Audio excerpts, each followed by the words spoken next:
This week we are looking at chapters 10 and 11. Chapter 10 is the focus of this short video, deals with presentational aids and technology. And chapter 10 is divided into 4 areas. The first is the nature of presentational aids today. Second is types of presentational aids. Third is technology-based presentational aids. And then fourth, the last part, is effective use of presentational aids. So let's dive into the chapter.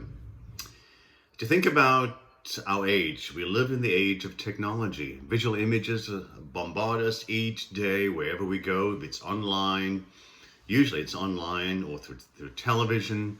So any presentational aids that you create must communicate a sense of relevance with our age. It must be clear, it must be direct, and it must be interesting. People expect, when they hear from somebody doing a public presentation, they expect some type of visual.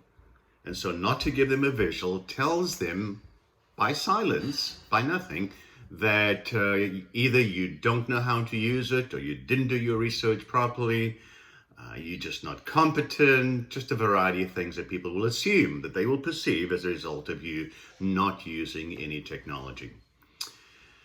Paul Watzlawick said, "We cannot not communicate." This suggests that even in face-to-face communication, even when we choose not to speak, we are still sending a message through our silence and through our nonverbal behavior. And so you cannot not communicate when it comes to using technology, specifically visual aids for your presentation. So what are the various functions of presentational aids? We need to pay attention to how a visual message is received by an audience. And this is essential.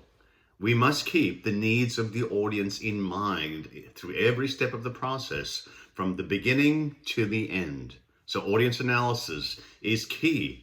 You've been in the process of creating a survey to determine the knowledge, values, beliefs, and attitudes and behavior of your audience so that you can customize your presentation to fit them. So the speaker-audience connection is strengthened when you, as the speaker, considers the advantages and disadvantages of each presentational aid before actually placing them into a speech. So what are some of the advantages of presentational aids? First is the availability. Well, the internet provides a nearly infinite amount of material that you can use, and most often without cost, as long as you give credit where credit is due. Second, engaging. It certainly must be engaging. When well prepared, a presentational aid will capture and hold the audience's interest and attention.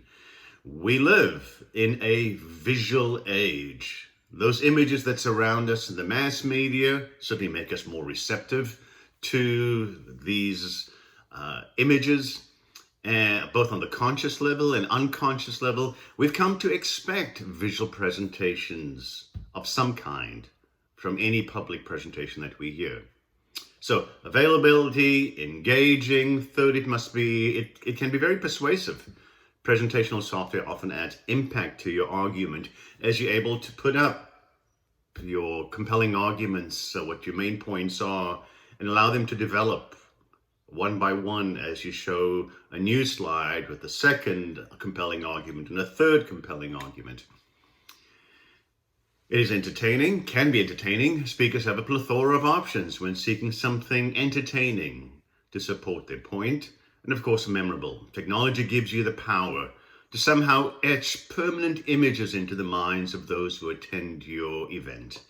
So using pictures, you can create some lasting mental images in the minds of your audience. It increases clarity. A good visual design can make information clearer and more interesting. It can also help to emphasize key points. As I said earlier, your main points. Some speeches rely mainly on facts and statistics, and this may be difficult for an audience to process or assimilate. And when you use visuals like bar graphs, line graphs, or tables, it will help them assimilate the information. It can make abstract ideas concrete. We need to see something concrete in order for us to process an abstract idea. And so showing a visual picture of a catastrophe, for example, helps us to see how large and how damaging that catastrophe was. Help to organize ideas, pictures, flowcharts, diagrams, graphs, tables, video clips. All these help the listener, the audience, follow a speaker's train of thought, their ideas. It helps to keep the speaker on track, on organizational track. And of course, this only helps when the speaker has rehearsed with his or her presentational aid a number of times, and so you know when to click to the next slide and you know what's coming up in the next slide. Well, what are some of the disadvantages of presentational aids? First one is access. You may not have the technology, meaning the equipment, and maybe you don't know how to use it, and so that may be a disadvantage. Very often it's impersonal. One of the speaker's tasks is to create this connection with the audience through content, but through personality, who you are, language, movement. And when technology is used, often the focus shifts from the speaker to that presentation. A problem exists when slides become the message, when the medium, technology, becomes the message rather than a means to enrich the message. We risk losing our human connection to our audience by overusing technology.